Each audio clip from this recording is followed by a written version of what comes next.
Bon. Bonsoir chers amis, et bienvenue au 4e atelier de cette année 2017-2018 des rencontres philosophiques de Monaco.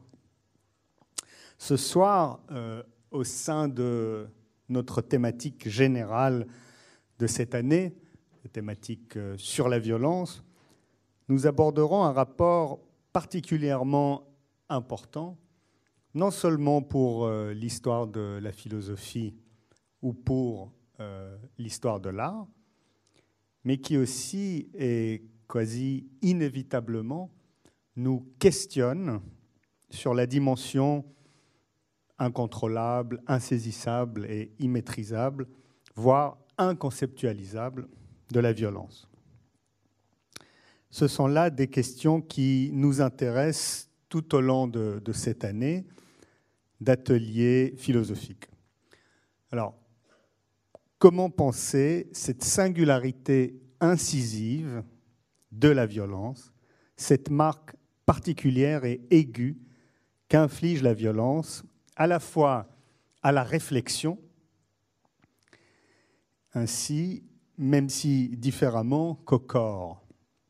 Comment penser ce qui fait de l'événement de la violence ce qui déborde toujours son objectivation, sa saisie conceptuelle, sa représentation, voire même sa phénoménalisation propre, comme par exemple dans toutes ces violences secrètes dont on a parlé ici, ces événements de violence gardés au secret, cachés et dissimulés, vous vous en souvenez sûrement. Or, nous réfléchirons ce soir au rapport entre pensée et violence par le biais de l'art. L'art comme ce qui dépasse, ou pas, on verra, l'esthétique et sa capacité d'accueil, sa réceptivité et sa formalisation. Pourquoi on passait par l'art pour approcher le rapport entre pensée et violence? Pourquoi passer par l'art? Non seulement parce que depuis toujours l'art est l'un des fonds privilégiés pour l'expression et la représentation de la violence et de toute forme de violence, mais aussi et surtout parce que dès que nous confrontons philosophie et art, dès que nous entretenons le rapport entre philosophie et esthétique, nous sommes d'emblée engagés dans un questionnement quant à la possibilité de saisir rationnellement et de comprendre conceptuellement ce que peut signifier une limite, un objet limite, c'est dire un événement qui ne se laisse pas objectiver ou synthétiser en une connaissance. Or, la violence, l'événement de la violence, est très précisément l'un de ces événements limites pour la connaissance, voire même pour la pensée. L'événement de la violence excède la pensée objectivante, c'est dire surpasse la pensée rivée à l'élaboration d'une connaissance objective. Or, n'est-ce pas à l'art, précisément, et je songe ici tout particulièrement à l'art moderne, peut-être aussi à l'art contemporain, on verra, n'est-ce pas à l'art d'engager la réflexion philosophique, à se confronter à un questionnement rigoureux quant à ses propres limites, et donc quant à sa manière d'approcher l'extrémité singulière de la violence. Nous verrons en particulier avec notre premier orateur ce soir, M. Philippe Grosot, si et comment l'esthétique peut véritablement prendre en compte la violence sans la trahir et la travestir en un objet. Et donc, nous nous poserons la question, avec Philippe Grosot, de penser en quoi l'esthétique peut laisser apparaître la violence elle-même dans ce qu'elle a de proprement inintégrable, paradoxal, inobjectivable. En quelque sorte, nous nous poserons par là même la question critique par excellence face à la violence. Que peut l'esthétique devant la violence inobjectivable? Peut-elle la penser et la présenter, ou bien ne peut-elle que la réduire et la travestir? Mais en même temps, nous aborderons très certainement cela avec notre orateur suivant, Marc Alizard, qui examinera le traitement réservé par l'art moderne et contemporain à la violence, notamment à sa manière de retourner la violence contre l'art lui-même, plutôt qu'en la représentant, comme ce fut le cas de l'art classique, dont Aristote s'est servi pour élaborer sa théorie de la catharsis. La question sera de savoir si cette façon d'intérioriser la violence par l'art lui-même permet encore de jouer un rôle cathartique, et si oui, comment ? Nous questionnerons ainsi avec Marc Alizard le concept de sublimation et chercherons à penser en quoi il peut être plus fondamental que celui de catharsis. Nous terminerons nos exposés préliminaires avec Donatien Gros qui se demandera si l'esthétique n'est pas précisément ce qui protège la subjectivité humaine devant le théâtre de la cruauté. En effet, l'esthétique, même si elle se verrait capable de faire apparaître la violence dans toute son inobjectivité, est-elle en mesure de confronter la cruauté, d'en faire sens et d'y apporter l'horizon de présentation? L'esthétique peut-elle faire apparaître, non pas la violence, mais contempler la cruauté, cette violence toute particulière du sang versé? Ainsi, Donatien Gros marquera une certaine distinction entre violence et cruauté. Je pense qu'il reviendra à l'étymologie latine pour chacun de ces termes, afin d'en mieux différencier les sens. Puis, dans le mouvement de cette différenciation, opposera esthétique de la violence moderne et contemplation de la cruauté classique, afin de faire apparaître une autre approche de la violence. Donc, nous avons un riche programme pour ce soir et beaucoup de questions soulevées pour approcher le rapport entre art, esthétique et violence. Nous aurons aussi l'occasion de visionner des œuvres dans le courant de la soirée que nous expliciterons et interpréterons. Je vais passer la parole d'abord à Philippe Grosot, qui est professeur de philosophie à l'Université de Poitiers, auteur d'une douzaine de livres. Ses travaux portent sur une critique du concept de système, aussi bien pour ce qui est de la philosophie première que pour ce qui est de l'esthétique. Dans le premier cas, cela a déjà donné lieu à des études consacrées à la question de l'intotalisable, de l'ironie tragicomique, de la réversibilité ou du malentendu. Dans le second cas, cela a rendu possible un travail sur le rapport entre art et existence, en opposition à toute conception d'un système des beaux-arts, d'où des ouvrages tels que L'existence musicale en 2008 à l'Âge d'Homme, L'artiste et le philosophe au CERF en 2016 ou Signes et formes, philosophie de l'art et art paléolithique au CERF en 2017. Merci Philippe Grosot. Merci beaucoup, chers amis, et je voudrais dire d'abord toute ma reconnaissance pour cette invitation. Je suis très honoré d'être parmi vous ce soir. Voilà. Donc, la question qui sera la mienne sera celle de savoir vers quelle esthétique de la violence nous pouvons nous engager. En voici les raisons. Le concept d'esthétique de la violence suppose tout d'abord, afin d'être compris, que l'on s'entende sur ce que signifie la violence, sur quoi porte fondamentalement, du fait de son génitif, cette expression. En outre, et selon les acceptions conférées au terme de violence, il est probable que le terme même d'esthétique change de sens. Telle est du moins l'hypothèse que je souhaite ici examiner.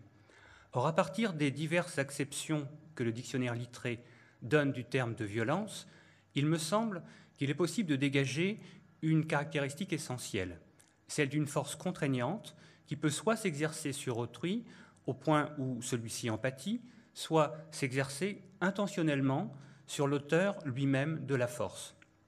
Dans le premier cas, lorsque la force contraignante s'exerce sur autrui, la violence, qui peut alors être physique ou symbolique, est connotée négativement.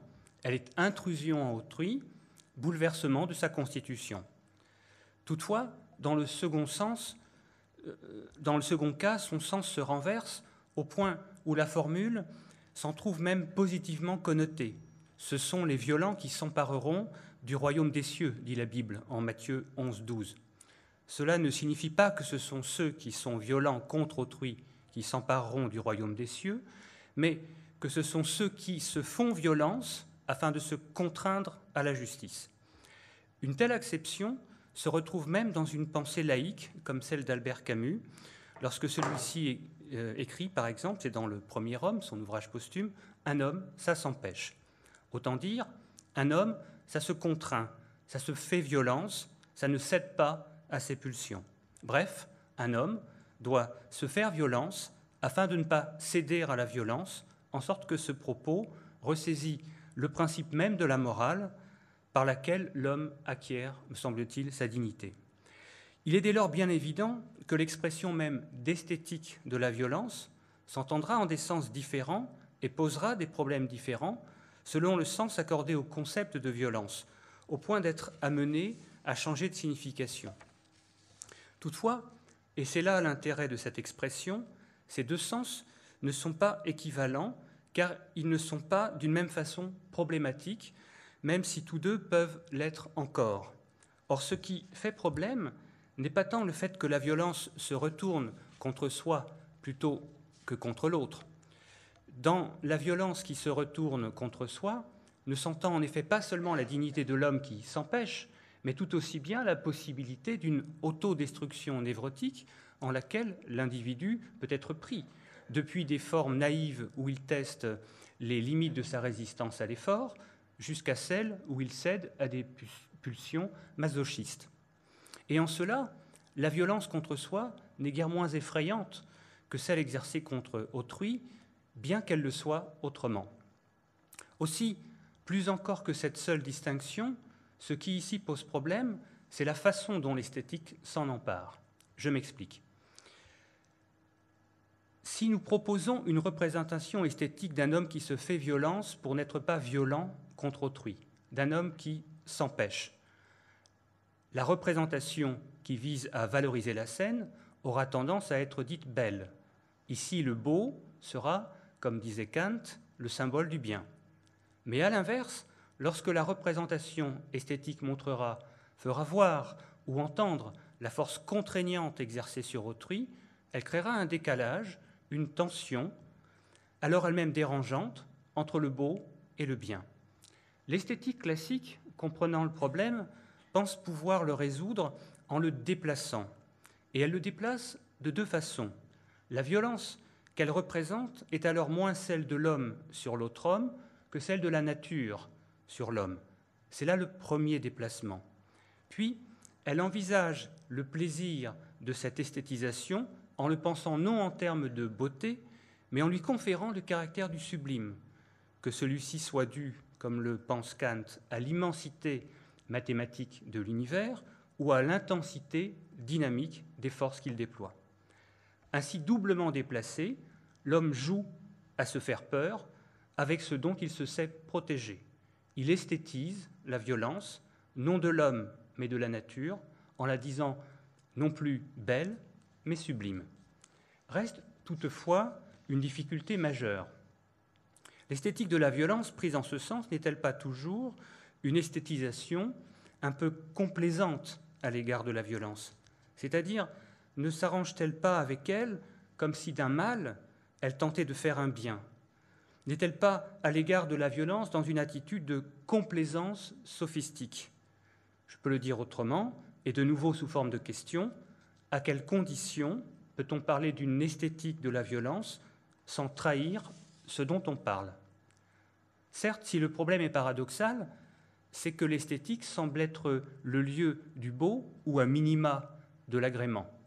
En outre, comme l'on distingue la belle représentation d'une part de la représentation du beau d'autre part, et qu'en conséquence il est possible d'offrir une belle représentation du laid, ce qui au final l'emporte, c'est que la représentation soit belle, sinon on la juge ratée. Tel est par exemple le cas d'un tableau expressionniste de l'allemand Otto Dix, Les joueurs de Skat, peint en 1920. Ou encore celui peint en 1937 par Pablo Picasso, Guernica. De telles œuvres posent clairement le problème de l'esthétisation de la violence. Esthétisée, cette violence ne risque-t-elle pas d'être trahie, car embellie, ou bien rendue invisible, illisible, inaudible, par l'attrait qu'elle suggère, au point où, à l'inverse, il devient possible de se complaire en elle, ce qui est une façon de ne pas la voir. En effet, le drame de la violence, c'est qu'une fois esthétisée, elle n'est pas vue ni vécue comme violence. Et c'est en cela que consiste sa déréalisation. Comment dès lors rendre compte de cette violence sans l'esthétiser, c'est-à-dire sans transformer la laideur qu'on veut montrer en beauté? Ce problème, l'art pictural classique l'a déjà rencontré, comme le montre le traitement par Titien autour de 1544 du meurtre d'Abel par Caïn. Toutefois, il n'est d'aucune façon le propre du classicisme. C'est en effet tout autant celui du cinéma comme art industriel au début du XXe siècle, dès qu'il s'est agi de montrer la violence, sous quelque forme que ce soit, de la violence sociale montrée dès 1914 par Charles Chaplin, à la violence politique telle qu'elle apparaît dans Timbuktu, le film d'Abdelrahman Sissako, en passant par toutes les formes plus classiques de mise en abîme du crime et du meurtre, et cela du western au film policier ou à celui qu'on nomme d'action. C'est enfin, plus proche de nous encore, en un sens, le problème posé par le jeu vidéo contemporain, en lequel il est possible de jouer à la guerre et de tuer l'ennemi. Toutes ces réalisations ne peuvent avoir lieu qu'en évitant de nous dégoûter de l'œuvre. Et s'il est certes possible de justifier de telles productions, en disant par exemple que de voir tuer l'ennemi ou de jouer à le tuer virtuellement libère le sujet de ses pulsions agressives, l'empêchant ainsi d'une façon cathartique et paradoxale de passer à l'acte, ce qui est une thèse recevable, il n'en reste pas moins que la violence montrée, afin de rester supportable, est esthétisée, et qu'en cela, elle n'est pas clairement vue comme telle, c'est-à-dire comme violence. Toute la difficulté est donc de savoir s'il est possible d'élaborer une esthétique de la violence sans trahir l'objet qu'on se donne, à savoir la violence elle-même qui, comme le feu, n'est belle que de loin. Sommes-nous dès lors condamnés soit à commettre ou subir la violence sans l'esthétiser, soit à l'esthétiser sans jamais nous y confronter? On comprend par cette seule question que ce qui est ici en cause, ce n'est pas seulement le sens du concept de violence, mais que c'est peut-être et surtout celui d'esthétique. C'est pourquoi penser une esthétique de la violence, c'est avoir à se demander comment il convient de concevoir ce concept d'esthétique pour que l'expression prenne sens, vers quelle esthétique donc nous souhaitons nous engager. Or, à cette question, il me semble qu'il n'est qu'une réponse possible, celle qui remarque que si la violence nous affecte tant, jusqu'à susciter le rejet d'une représentation qui la montre, c'est qu'elle nous convoque au lieu où elle se trouve. Autrement dit, qu'elle a toujours pour nous rapport à ce qu'exister veut dire. Et dès lors, s'il peut y avoir du sens à parler d'une esthétique de la violence, n'est-ce pas à condition qu'avant même d'avoir rapport à la beauté ou à l'art, l'esthétique ait rapport à l'existence? Or, comment faut-il entendre le concept d'esthétique pour parvenir à retrouver ce rapport à l'existence? Telle est la difficulté. La réponse, me semble-t-il, ne peut être que celle-ci. Il faut retrouver sous ce concept d'esthétique, qui est un néologisme tardivement forgé par un Allemand au milieu du XVIIIe siècle, Alexander Baumgarten, autour de 1735 exactement, il faut donc retrouver non pas seulement le substantif qu'il est allé chercher, celui grec d'aesthésis, qui se traduit par sensation, mais le verbe estanomai, dont il provient, et qui peut se traduire simplement par le fait de sentir. C'est en effet la puissance de cette étymologie que Baumgarten, tout en l'exhumant, a immédiatement recouverte et occultée. Ce faisant, plutôt qu'une analyse du sentir, il a privilégié ce qu'on peut aujourd'hui nommer une théorie des beaux-arts, ou encore, plutôt qu'une esthétique sensible soucieuse d'expressivité, il a privilégié une esthétique artistique, soucieuse de jugement de goût, d'agrément et de beauté, autant d'ailleurs, et malheureusement ajouterais-je, que de signification. Or, le sentir est irréductible à la sensation. Et s'il en est ainsi, c'est qu'il n'ouvre pas, quant à lui, la voie à un processus de connaissance. Sentir n'est pas connaître, mais envisager un mode de présence qu'on peut nommer pré-réflexive au monde. Le sentir est au connaître ce que le cri est au mot.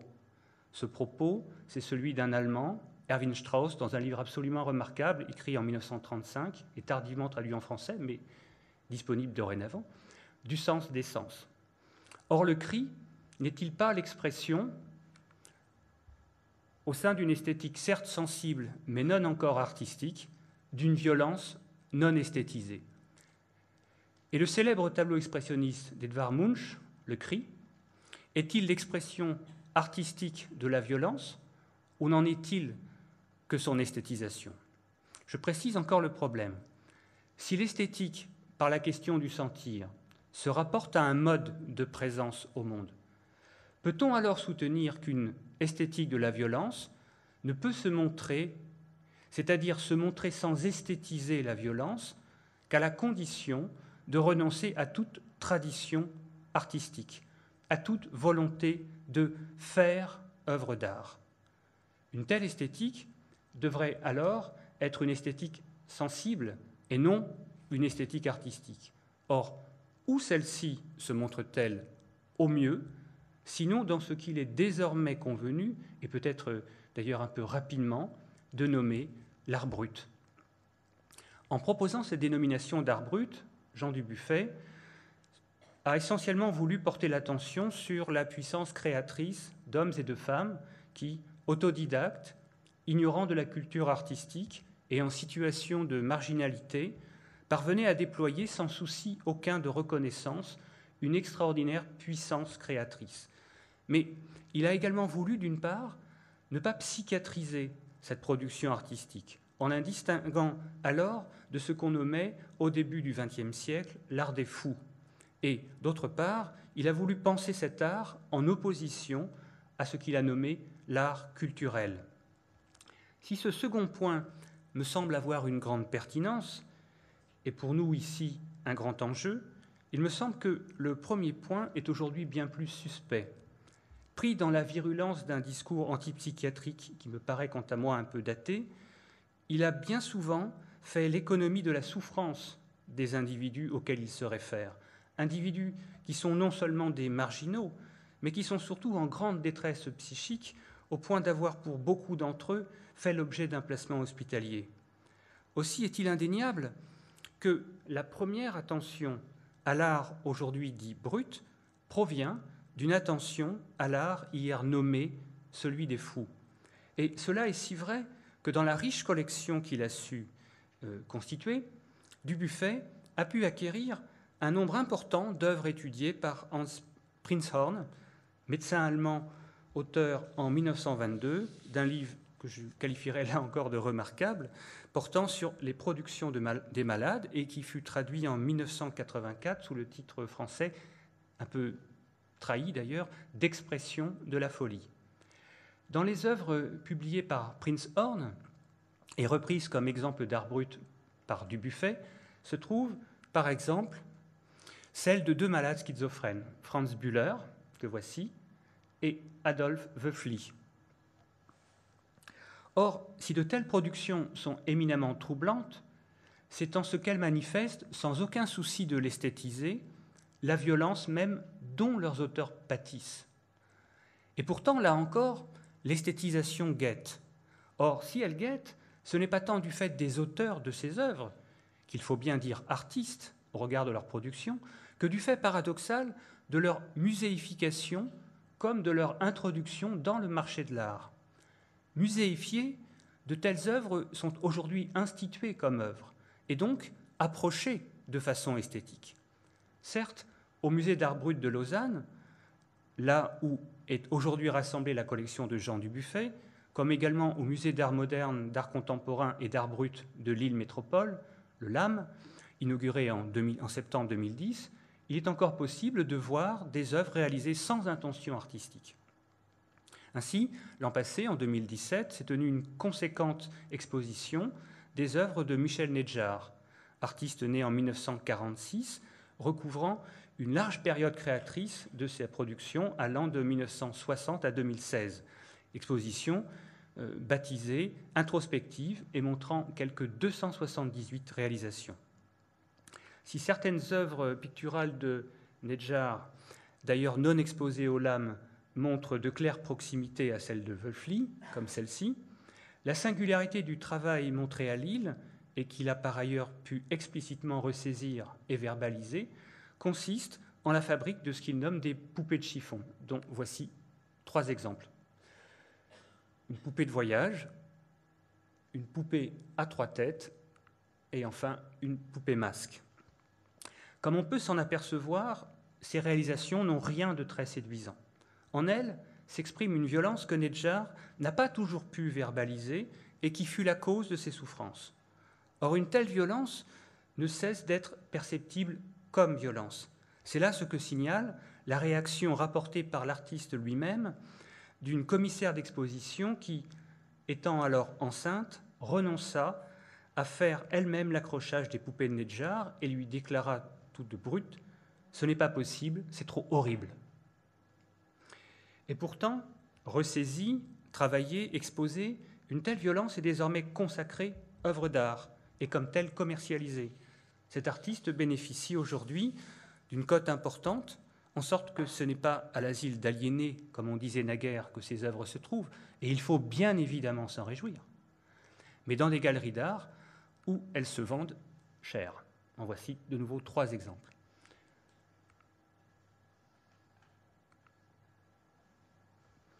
Or, cela pose un problème que Hans Prinzhorn avait su d'emblée souligner, celui de la différence entre les œuvres produites par les malades et certaines œuvres d'artistes contemporains qui peuvent sembler très proches, soit qu'ils s'en inspirent, soit du fait de leur capacité à retrouver des sources communes.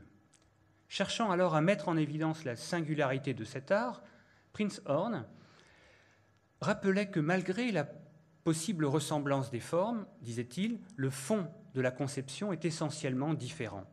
Or, ce fond qui fait la différence, c'est ce qu'on peut nommer, dans le cas du schizophrène, la perte de la dimension relationnelle, la perte de la capacité à entrer en contact avec autrui.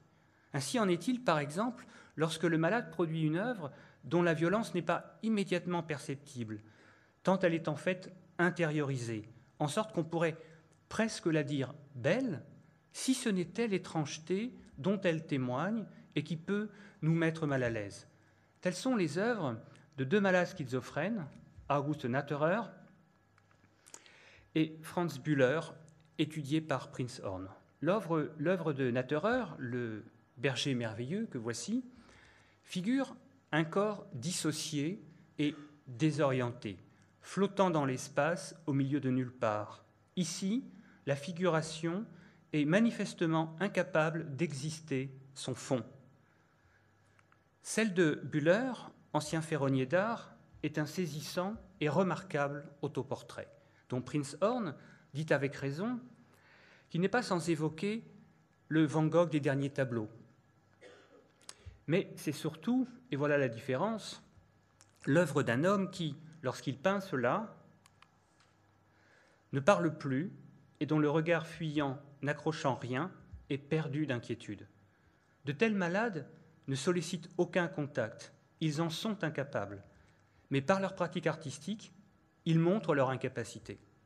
Aussi, à l'inverse de l'artiste qu'on pourra dire normopathe,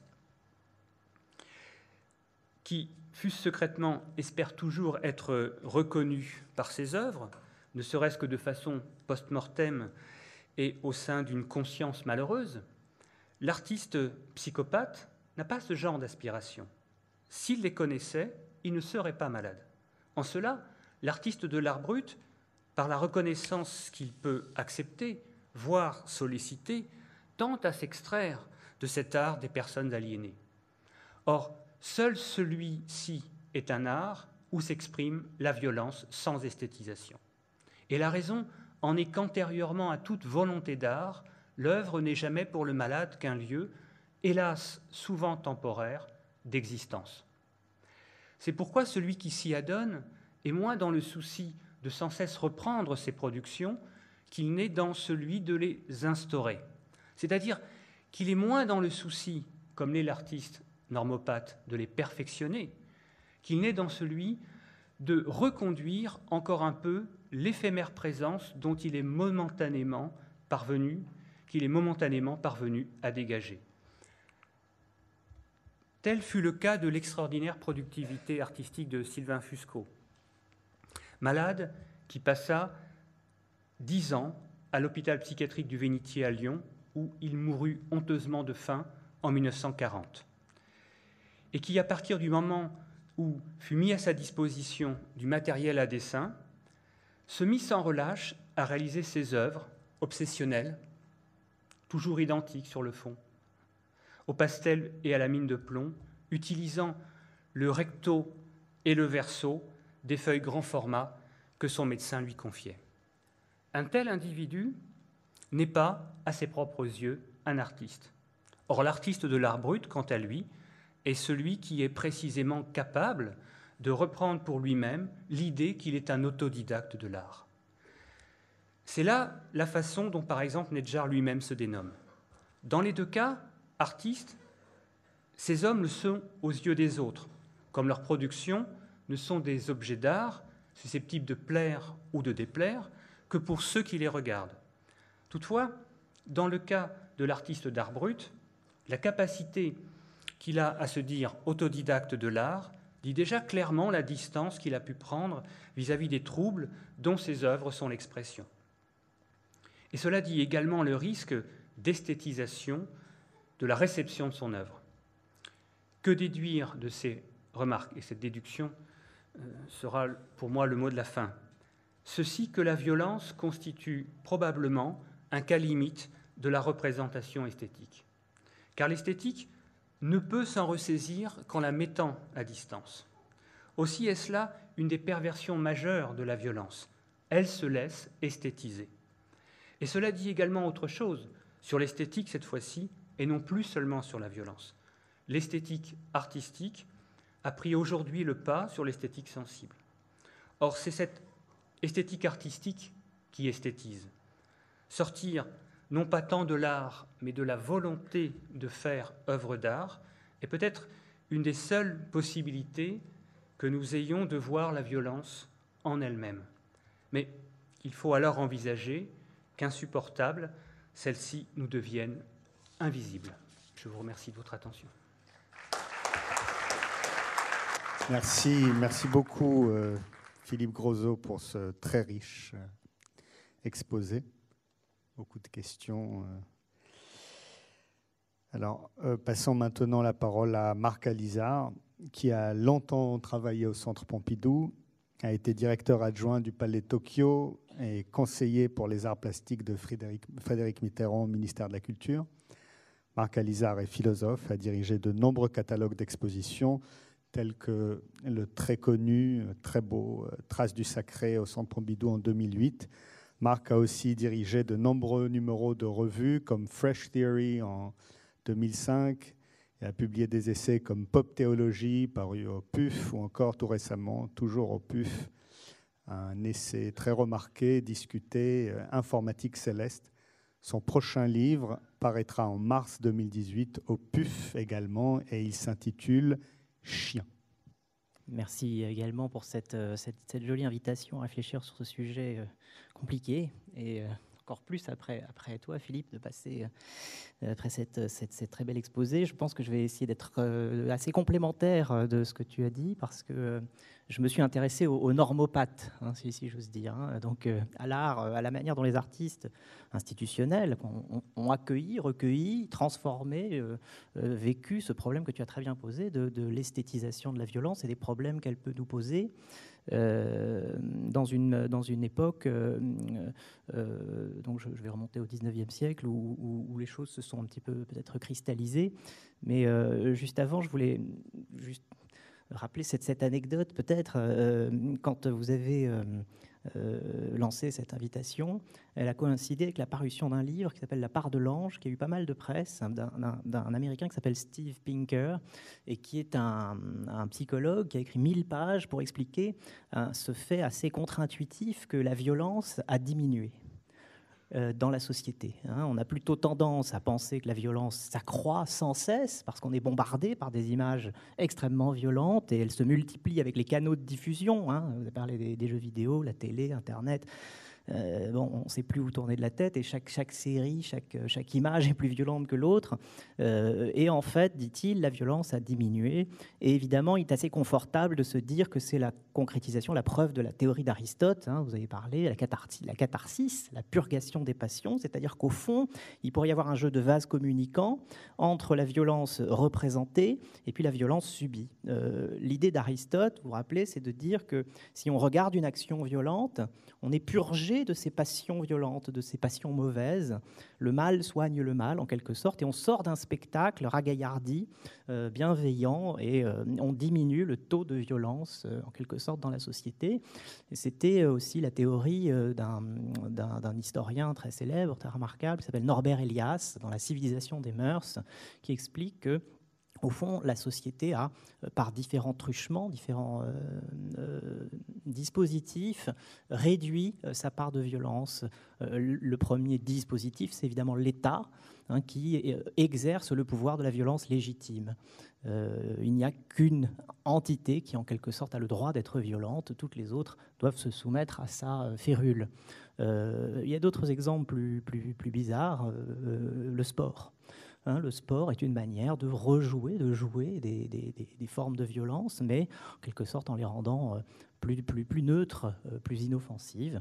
Et évidemment, l'art est une de ces formes, donc, par excellence, de la catharsis, de la purgation des passions. Mais cette thèse, elle n'est pas tellement contre-intuitive, elle est quand même un petit peu choquante aussi, parce que le critère distinctif de la violence pour Steve Pinker, c'est le nombre de morts, quoi. Donc il prend chaque année le nombre de morts à l'échelle planétaire, et puis il vous dit, vous voyez, ça va mieux. Alors qu'en fait, la violence, c'est très compliqué. Il y a des violences qui ne sont pas simplement des violences physiques, il y a des violences psychiques, il y a des violences symboliques, il y a des violences sociales qui ne sont peut-être pas comptabilisées. On ne sait pas, celles-là, si elles croissent ou si elles diminuent. Il y a des violences aussi qui sont... la violence, c'est toujours un contexte. Les animaux sont violents entre eux. Ce n'est pas forcément le même sens qu'on peut se donner à nous de la violence. C'est un autre contexte, un langage parfois. Ce qui caractérise notre époque, c'est que la violence parfois semble sans raison et donc d'autant plus cruelle, d'autant plus violente qu'elle ne devrait absolument plus exister.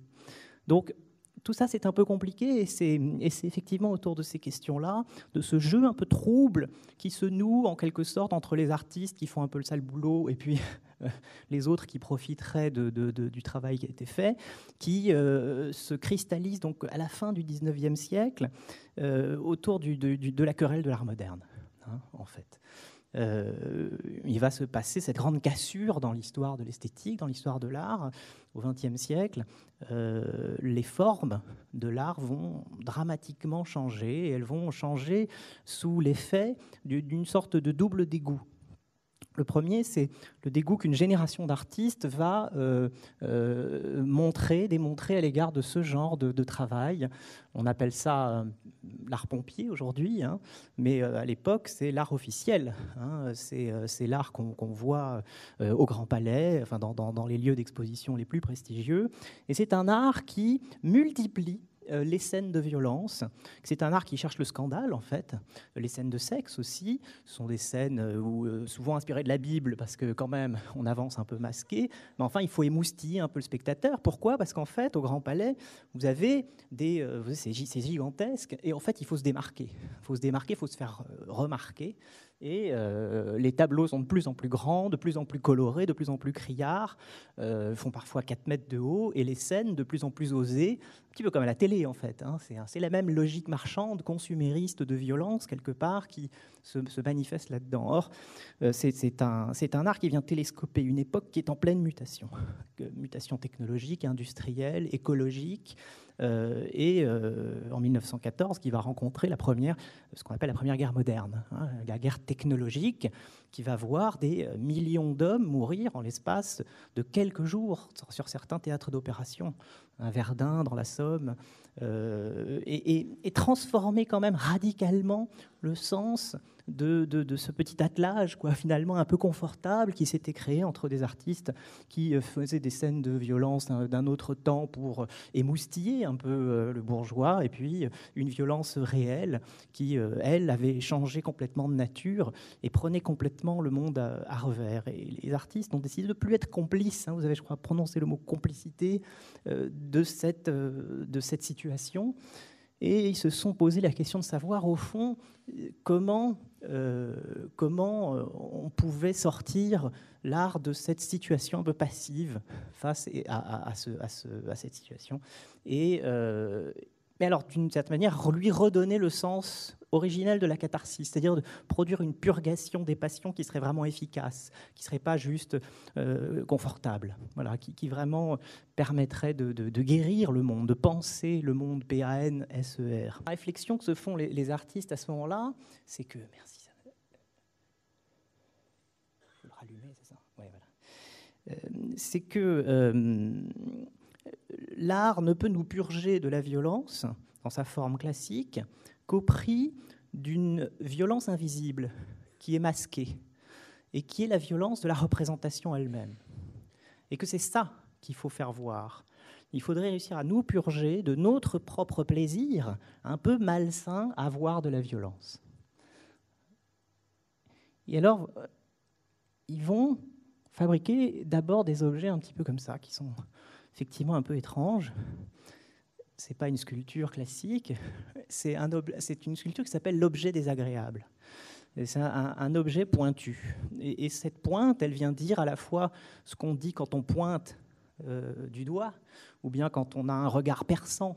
On exerce une forme de violence, en quelque sorte, quand on est en relation avec autrui, avec une sculpture, avec un objet qu'on objectifie, on produit de la violence, et les artistes décident de nous renvoyer, en quelque sorte, un peu de cette violence, et de nous dire, regardez-la, peut-être que ça va vous faire du bien, de vous faire un petit peu de mal. Donc c'est un objet contendant, voilà. Là, c'est bien avant Les Hommes qui marchent, c'est un travail vraiment intéressant de l'époque plus surréaliste de Giacometti. Ça, c'est l'école de Nice, c'est à côté.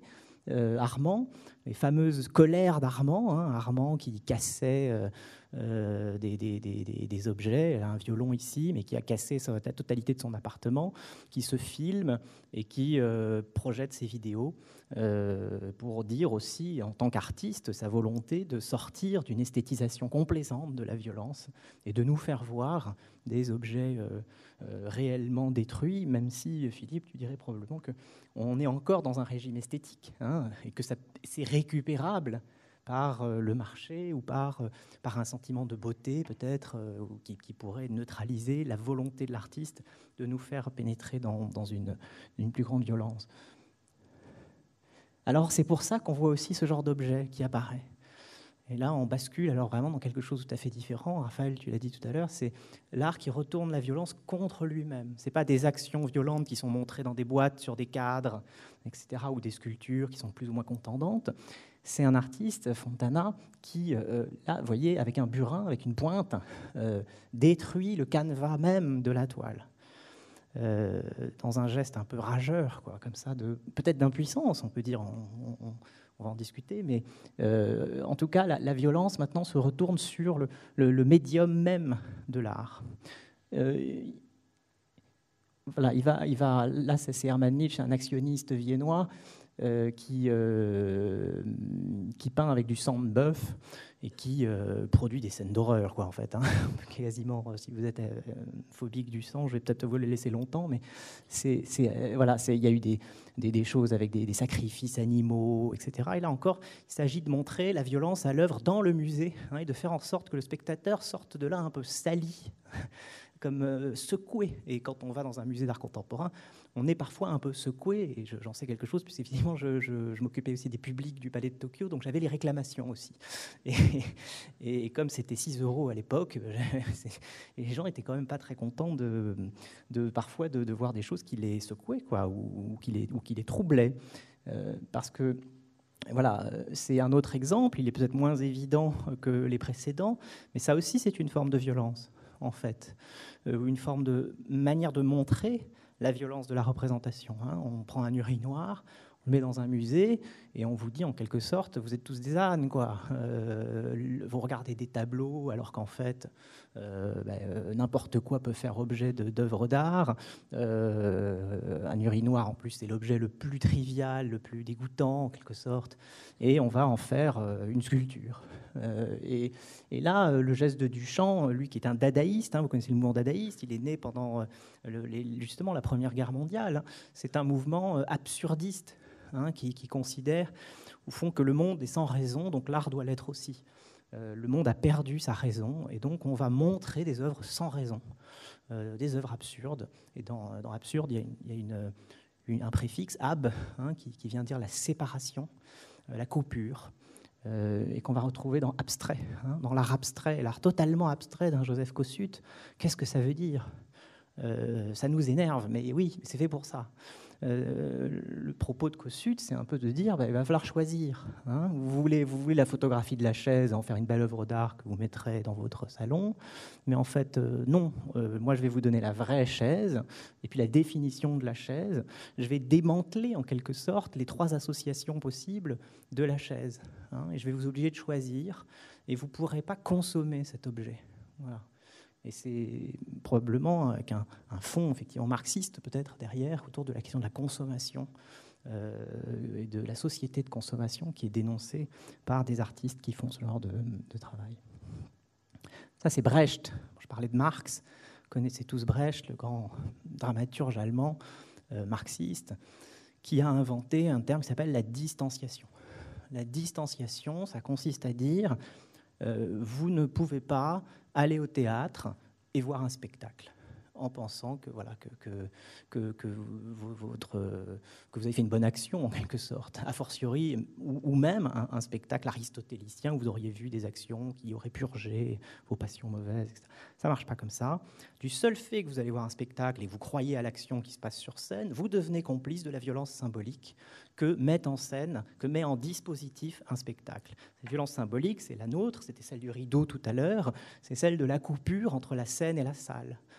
Cette violence symbolique de l'art, ce dispositif qui permet que de l'art ait lieu, est en même temps le dispositif qui cache et masque toutes les autres violences dont je parlais, cachées, psychiques, sociales, économiques, dont il faut se débarrasser. Et c'est pour ça que Brecht, quand il met en scène son travail, vous voyez le fait avec des lettres, du lettrage, il dit que le personnage à gauche, c'est le radiophone, que le personnage à droite, der Hörer, c'est l'auditeur. Et en fait, il casse en permanence, il joue le court-circuit, c'est comme de l'anti-jeu. À chaque fois qu'on pourrait tomber pour la narration, pour l'histoire, il va vous distancier, et c'est une manière de vous dire, rappelez-vous que le spectacle, c'est quand même un petit peu dangereux d'une certaine manière.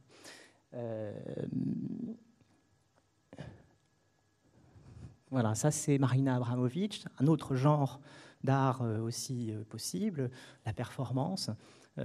Marina Abramović, c'est une performeuse qui s'est fait connaître en s'assoit en face d'elle, et puis il se passe des choses, ou pas, mais ça peut durer très très longtemps. Et puis là, c'est une performance qu'elle a fait avant avec un autre performeur, là elle met des claques.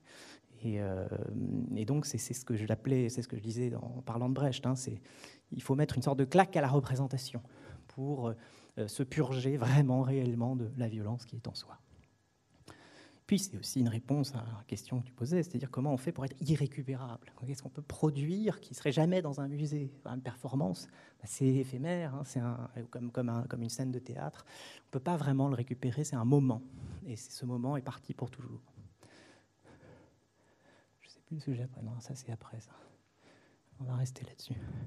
Alors, la question qu'on peut se poser, c'est est-ce que l'art moderne parvient dans cette catharsis que j'appellerais la puissance 2 au but qui est recherché, qui est de nous purger de la violence qui est en nous, vraiment profondément en quelque sorte, de faire de nous de meilleurs citoyens, si j'ose dire. Et la réponse, elle est ambiguë forcément, hein, à la fois parce que, comme tu l'as dit, il y a une récupération toujours possible. En fait, le mécanisme, l'inertie du système artistique est forte. Et puis, l'urinoir, finalement, il est au centre Pompidou, quoi. Enfin, il dérange plus grand monde, vraiment. Quoique, on pourra en parler. Peut-être qu'il dérange encore, mais on verra pourquoi, pour une autre raison. Il y a quelque chose de compliqué dans cette époque de l'art moderne parce que les intentions sont effectivement très bonnes, mais que d'un autre côté, quand on en a fini avec, par exemple, une pièce de Brecht, on ne sait pas très bien où mettre sa violence, quoi. On ne sait pas très bien si on a été purgé de sa violence ou si la seule chose qui reste, maintenant que l'art lui-même n'est plus un échappatoire, une échappatoire, c'est le passage à l'acte. Ce qui est très bizarre, c'est que Brecht est contemporain presque de Fluxus, du Living Theatre, de Monteverita, d'expériences où l'abolition, alors là c'est le contraire, on abolit complètement la représentation, on abolit la coupure, au lieu de la faire voir, tout d'un coup on est tous engloutis. Et c'était une idée de Rousseau, c'est une idée très ancienne en fait. Rousseau était contre les spectacles, pour des raisons justement démocratiques, politiques aussi, hein, comme Brecht. Dans la lettre à d'Alembert sur les spectacles, il explique qu'un spectacle, ça nous met à distance de l'action. On devrait danser, on devrait faire des danses folkloriques plutôt que d'aller voir des spectacles. Parce que pour Rousseau, qui est un théoricien de la démocratie, le peuple doit en quelque sorte ne jamais se diviser avec lui-même. Sinon, on revient à la frontalité, à l'opposition du souverain et des sujets. Hein, le peuple, c'est une circulation, donc c'est une ronde. Mais on sait très bien qu'au XXe siècle, cette idée a été dévoyée. Et même à l'époque de Rousseau, la Révolution française et la Terreur vont danser eux-mêmes une sorte de danse bizarre et tragique. Les totalitarismes au XXe siècle vont aussi beaucoup jouer de cette idée qu'il n'y a plus de représentants, en quelque sorte, qu'on doit être tous dans un seul corps politique, un seul corps organique. Et évidemment, ça va être terrifiant. Alors, on peut se demander, en fait, si l'erreur qui est faite dans cette histoire, dans cette courte histoire de l'art moderne, et je pense que c'est ça qui va définir la position des artistes qu'on appelle contemporains, c'est des définitions parfois qu'on peut trouver spécieuses, mais qui ont leur importance quand on les répartit comme ça sur un échiquier historique, c'est que, au fond, on veut purger absolument le monde de la violence. Mais est-ce que c'est la bonne manière d'aborder le problème ? Est-ce qu'il n'y a pas des violences, ça c'est une vraie question philosophique, qui sont bonnes ? C'est difficile de dire oui, de tout de go. On pense que la violence, par définition, c'est le mal. Mais c'est plus compliqué. Et puis, au fond, quand on fait violence à la violence elle-même, au lieu de l'accueillir, on se comporte soi-même de manière violente. Donc, on ne purge pas ses passions. C'est Freud qui a dit des choses importantes à ce sujet quand il a introduit le concept de sublimation. C'est un concept qui fait vraiment écho au concept de catharsis, mais qui est un peu différent. La catharsis, c'est on regarde une action violente et on est purgé de ses passions. La sublimation, ça part du principe qu'on ne peut jamais supprimer la violence. On a de la violence en nous, elle existera toujours. On ne doit pas essayer de la purger, on doit essayer de la transformer.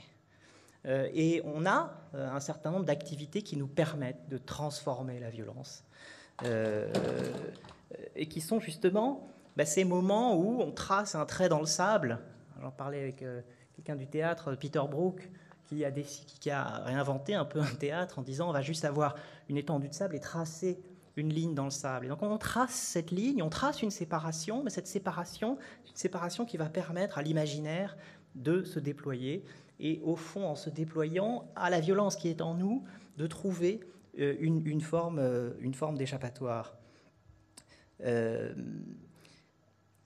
Au fond, ce que Freud dit, c'est qu'on a besoin de l'art un petit peu comme on a besoin du sommeil. Si on empêche quelqu'un de dormir, il meurt. Si on empêche les gens de croire, si on empêche de se projeter, on empêche ce processus de sublimation.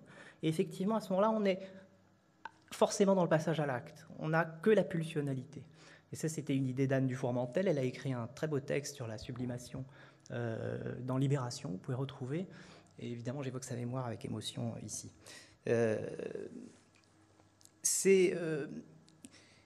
tu en as parlé un tout petit peu. Ce qui est la bonne violence, en quelque sorte, que Freud met en avant là-dedans, c'est une violence encore plus invisible, mais qui est absolument nécessaire. C'est par exemple celle des ratures. Un peintre, il va s'inscrire dans une histoire, il va faire un apprentissage, il va rater, recommencer, il va vouloir faire une belle œuvre d'art, Brecht y compris. Et en quelque sorte, il va transformer une forme de violence, il va la retourner peut-être contre lui, mais elle va être créatrice. C'est quelque chose qu'on retrouve dans la philosophie. Il y a des formes d'esthétique de la violence qui sont très très lointaines de nous, mais qui ne sont pas moins violentes. Quand on fait de la philosophie, quand on se parle, on n'a pas l'impression de faire violence ou de se faire violence. Mais les mots de la philosophie et la démarche de la philosophie est violente. Analyser, c'est défaire, dissoudre. Déconstruire, c'est aussi défaire. Creuser un concept, c'est comme creuser une molaire. Démystifier, trancher entre le vrai et le faux. Quand vous réfléchissez, ça c'est une activité de sublimation. Et il ne faut pas qu'on empêche cette activité de sublimation parce que c'est celle qui permet justement à notre pulsionalité de se transformer, de produire des choses. Donc, l'enjeu en quelque sorte de l'art, c'est pas forcément peut-être, en tout cas de l'art dans la société, c'est peut-être pas forcément de purger la violence sous la forme de la catharsis, y compris d'une catharsis plus complexe comme on l'a vu, c'est peut-être de favoriser la sublimation. C'est de favoriser cette expression d'une violence qui est neutralisée, qui est rendue inoffensive. Et je pense que l'art contemporain, c'est un art contemporain qui, par opposition à l'art moderne, né à peu près dans les années 60, et s'est dit qu'une des bonnes manières peut-être de faire ça, c'était d'introduire un peu d'humour, un peu de jeu, J-E-U, dans l'art.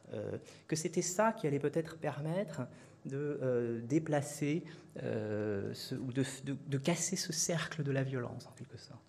Alors j'ai parlé de Duchamp tout à l'heure. On ne peut pas du tout passer à côté du fait que c'était un farceur et qu'il y a une dimension farcesque de ce travail qui nous amène sur un autre terrain. C'est une œuvre en fait très poétique aussi.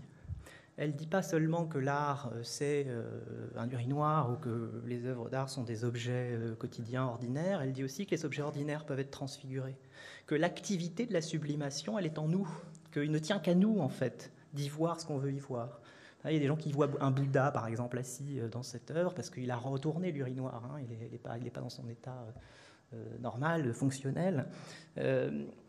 C'est une œuvre qui nous fait basculer dans une dimension un peu surréelle. J'ai parlé de surréalisme du monde, où finalement le rêve est une composante essentielle de notre pouvoir de transformer la réalité, de sublimer la réalité. Et j'appelle ça, après Marc-Olivier Valère avec qui je travaillais au Palais de Tokyo, des œuvres qui clignotent. Ce sont des œuvres qui nous amènent à voir le monde clignoter. Un coup il est ordinaire, un coup il est merveilleux. Un coup il est ordinaire, un coup il est merveilleux. Et c'est vraiment ce trembler du monde qui est, je pense, le contenu réel d'une œuvre comme celle-là. Et j'en veux pour preuve l'œuvre préférée de Marcel Duchamp, qui était sa porte, la porte de son studio.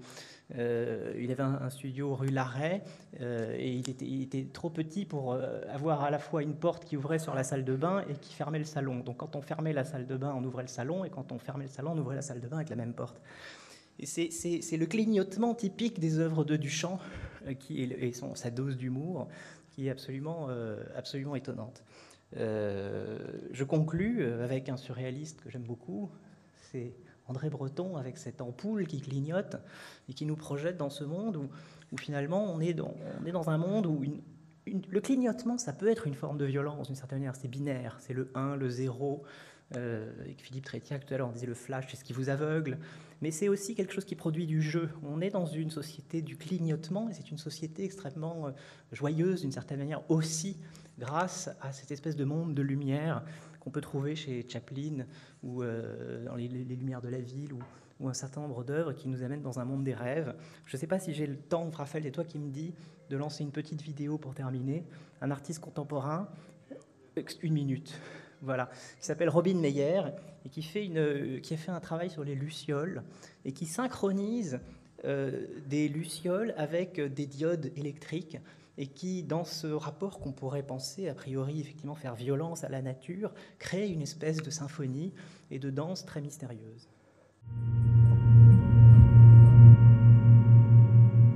Merci beaucoup Marc. Là aussi, beaucoup de questions, mais j'espère qu'on aura un peu de temps pour la discussion. Passons maintenant la parole à Donatien Gros. Juste avant peut-être d'ouvrir une discussion. Donatien Gros est philologue, philosophe, curateur. Il a tenu de très nombreux postes de recherche et d'enseignement à Oxford, en Sorbonne, ainsi qu'aux États-Unis. Il dirige la collection Figures avec Bernard-Henri Lévy aux éditions Grasset. Outre ses très nombreuses publications à la règle du jeu ou bien dans Commentaires, il a publié de nombreux ouvrages, dont je retiens un qui est un livre très important, Le Néron en Occident, chez Gallimard en 2015.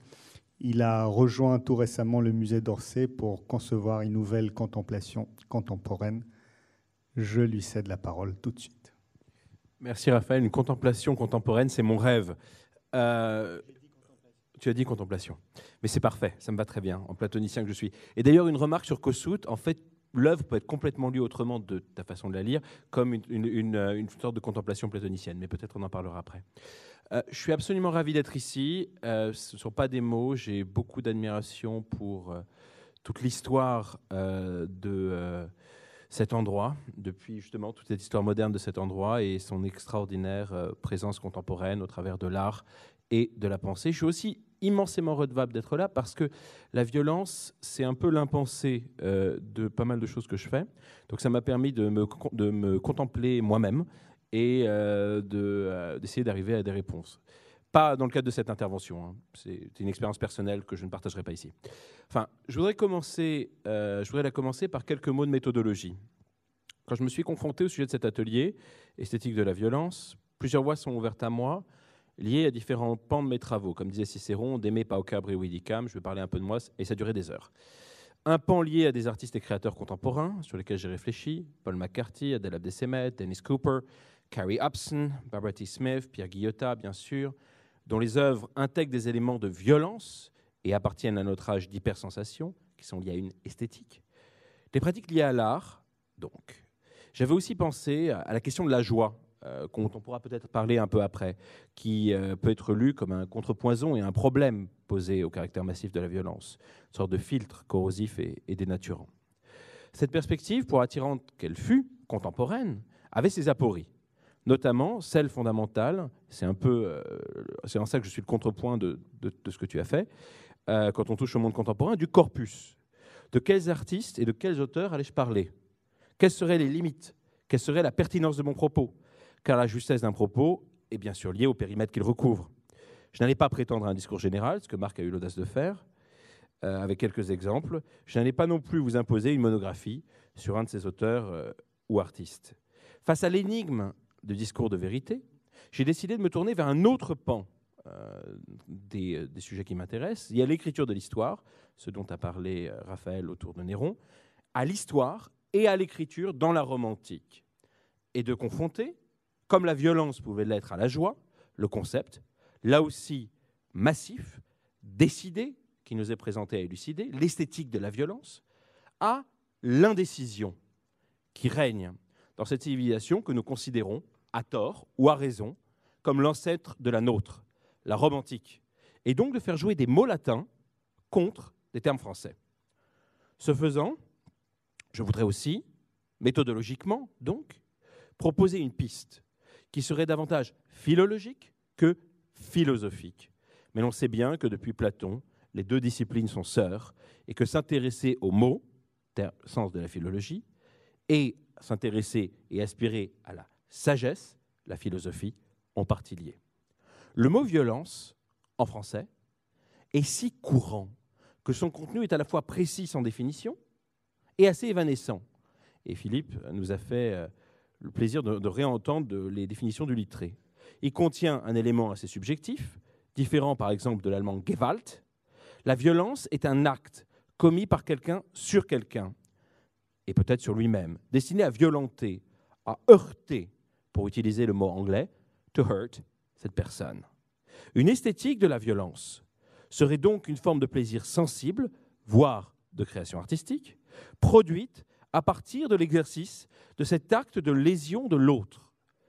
Elle met ainsi en jeu l'expérience des sens, à demi active ou passive, et la création, a priori, selon l'imaginaire de la culture, essentiellement active. C'est une mise en jeu de la subjectivité d'un corps, ou d'un esprit, ou des deux, qui peut être individuel, mais qui pourrait être aussi collectif.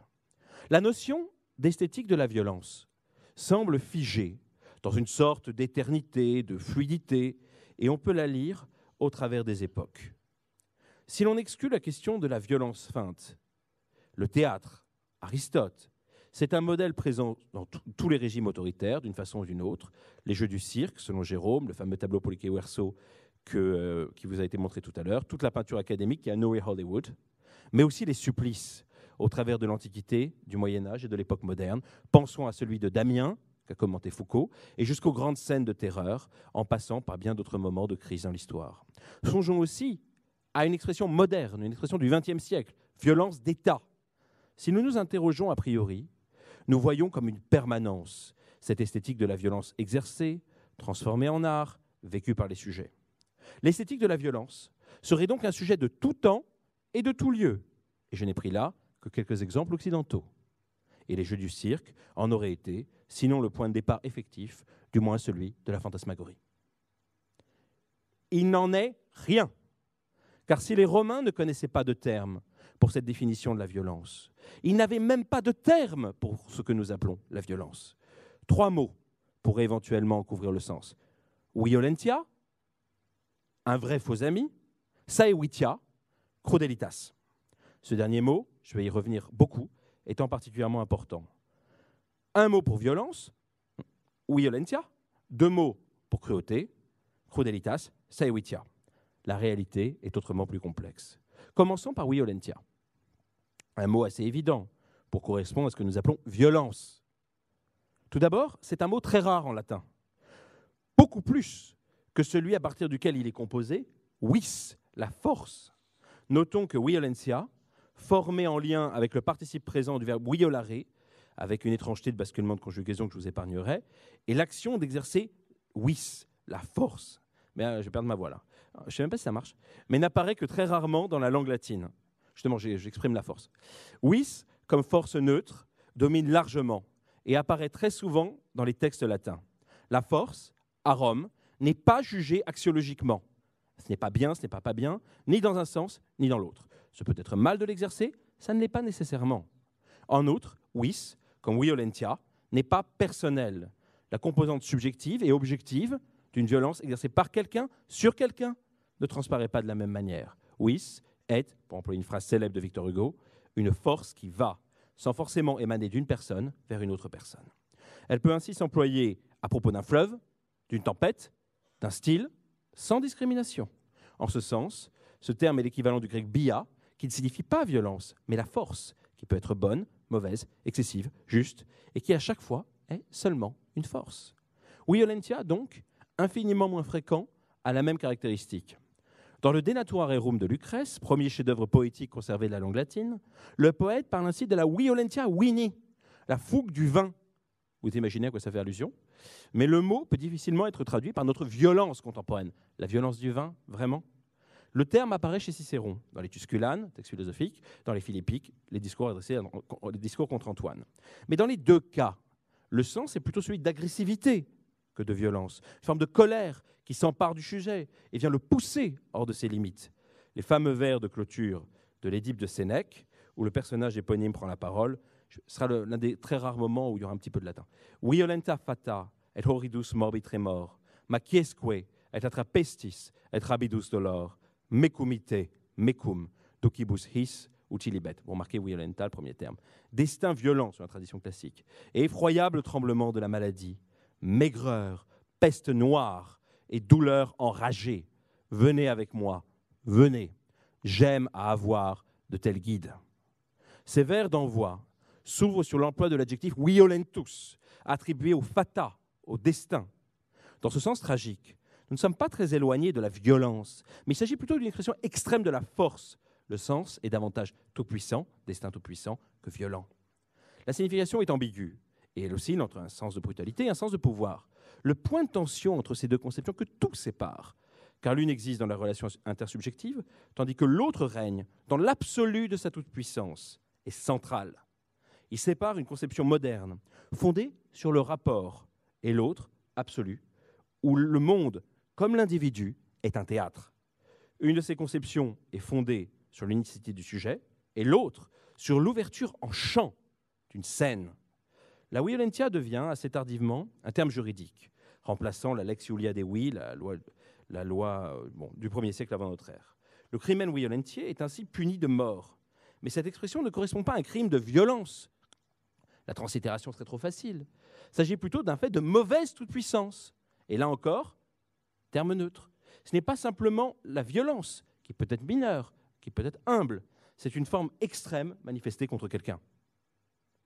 Je ne me suis pas éloigné de l'esthétique de la violence, car ce qui apparaît des fondements du terme, de son évidente ou trop évidente origine latine, c'est que cette violentia latine, avec elle, il ne peut pas y avoir d'esthétique. On ne peut pas visualiser, on ne peut pas formaliser la violence du vin, le crime de violence, qui n'est pas la voie de fait. Ce sont des réalités de civilisations différentes. Une esthétique de la colère ou une esthétique de l'agressivité n'ont pas de sens non plus. Dans la Rome antique, il n'y a pas d'esthétique de la violence, car la violence telle que nous la concevons n'a pas de sens. Je ne prétends pas qu'il n'y avait pas de violence, que certains sujets n'attaquaient pas d'autres sujets, mais notre conception culturelle de ce fait est nourrie d'une conception subjective et intersubjective. Dans l'Antiquité, on ne pensait pas à la violence, on pensait à la force, dont les usages sans subjectivité pouvaient être bons ou mauvais, mais ce n'était pas une violence qui serait par définition mauvaise, car ce seul fait est fondamental. Il invite à penser une telle catégorie, violence, comme chronologiquement datée, appartenant à un moment de civilisation, la modernité, et à une situation, l'Occident du XVIe siècle à nos jours. Intéressant que tous vos exemples dataient d'après, plus encore lors des 60 dernières années, et dans la même période, globalisée. Pourquoi ne pouvait-il pas y avoir auparavant de construction culturelle de la violence ? Une réponse simple serait parce que le sujet n'existait pas, ou parce qu'une telle conception du sujet n'existait pas. Un deuxième argument tiendrait aux différences de civilisation. Dans la Rome antique, on l'oublie parfois, les femmes étaient mariées à 8 ans, avaient des enfants à 10, mouraient en couche, le plus souvent avant 20, étaient absolument soumises à leurs époux. Une minorité infime de citoyens vivait aux dépens du travail de tous les autres, réduits en servitude, qui leur devaient soumission et sur lesquels ils avaient droit de vie et de mort. La question de la violence, c'est-à-dire essentiellement d'une pratique subjectivante, n'a pas de sens dans une telle civilisation, où les subjectivités n'existent pas selon nos modalités unifiées et où la vie humaine est soumise en permanence à des crises qui rendent impossible la conception unifiée d'une subjectivité triomphante.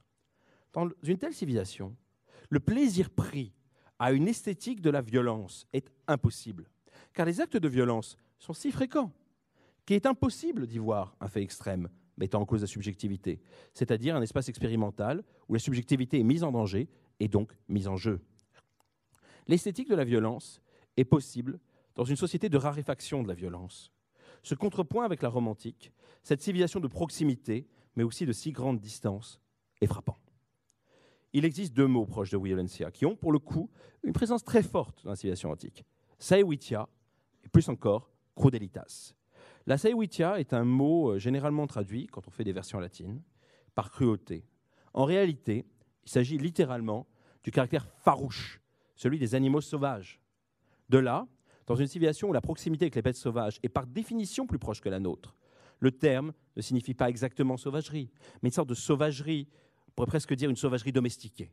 C'est là aussi un terme qui s'applique au caractère, et il ne rend pas possible l'ouverture d'un espace d'expérience esthétique.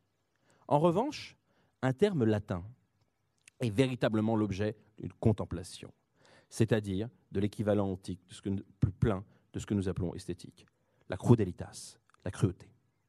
Ce terme provient du mot cruor, le sang versé, le sang rouge qui coule, comme l'écrit Félix Gaffio dans ce dictionnaire que tout élève a fréquenté en classe de latin. La crudelitas est le plaisir pris non pas à la souffrance, non pas au fait de blesser quelqu'un, mais à voir le sang couler. C'est ainsi qu'Artaud a pu y voir une catégorie plus essentielle, plus archaïque aussi, moins moderne et civilisée pour le théâtre. Le versement du sang est une expérience qui n'implique pas le sujet, parce que le sang est celui de tous les êtres, de la vigne, la métaphore existe dans l'Antiquité, des animaux, le sacrifice, et Hermann Nietzsche, c'est plus de la cruauté que de la violence, des êtres humains, les esclaves, c'était normal, les ennemis, c'est attesté, les proches même. Tous ces gens pouvaient être sacrifiés dans des cérémonies religieuses. Le terme sanguis, autre mot employé pour évoquer le sang, est employé par Cicéron dans les lettres à Atticus, à propos de l'État, c'est sa force vitale. Le quor apparaît à de très nombreuses reprises dans la littérature latine, notamment chez Lucain dans la Pharsale, qui, neveu et contemporain de Sénèque au 1er siècle de notre ère, présente de grands panoramas de carnage. La différence entre une civilisation de la crudelitas et une civilisation de la violence tient à sa conception de la subjectivité. Dans l'une, le sujet est central. Quelqu'un attaque quelqu'un. Et ces deux, quelqu'un, importe. Dans l'autre, le sang versé est anonyme, il n'est pas dénombrable, il est liquide et il correspond à une conception de l'existence où il n'y a pas de culpabilité à démontrer. Le sang est versé, c'est normal. La question demeure en quelle quantité. Contempler la cruauté et avoir une expérience esthétique de la violence correspondent à deux notions de sujet antagoniques.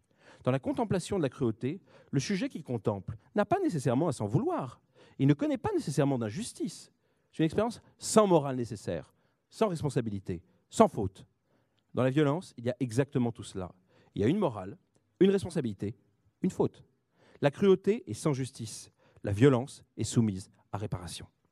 Cette crudelitas n'est pas simplement un objet esthétique, quelque chose que l'on ressentirait d'une façon plus ou moins légère. C'est le moment d'une contemplation. D'un côté, une expérience inspirante, marquante peut-être, de l'autre, une participation au monde qui implique tout l'être. En fait, ce sont deux conceptions, comme pour Violencia, qui s'opposent. Celle d'une subjectivité unifiée, celle d'un champ de sang, de vie, de passion, qui serait assemblée en un instant dans la vision synoptique sans unité du sujet. Une constitution du surgissement au monde face à une unité du sujet. La comparaison de ces deux conceptions invite à remettre en perspective le critère d'esthétique de la violence.